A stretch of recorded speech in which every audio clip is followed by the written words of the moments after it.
Ti dal yna? Ti wedi dweud bod ti'n anfon neges o 2022? Sut gallai hwnna fod yn iawn? Mae pobl yn dweud bod hyn yn scam neu rhywbeth. Pam ddylai gredu ti? Mae Ifan yn credu fe.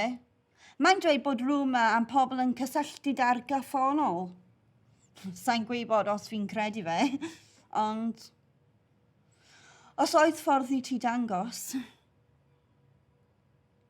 OK, let's trade. Dyma fi a'r merched ar Wine Street yn ceisio bachu bechgyn yn methu llwyr. Dyma studio fi. O. A dyma fi yn y ffair ffasiwn yng Ngaerdydd. O, a fi ar y Hyperloop. Paid a phoeni, wna i esbonio wedyn. Dyma fi a'r merched. God, oedd y cocktails yn gryf.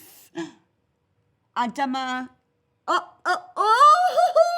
God, na, actually, ddim eisiau dangos ti hwnna.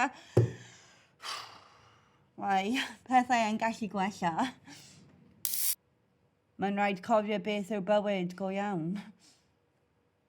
Ifan yw e. Mae'n dweud bod na ferch yn dweud bod hi'n dod o'r gorffennol ac mae hi'n mynd i'r flaenau ffestiniog. Mae hi'n dweud bod hi'n o 2022.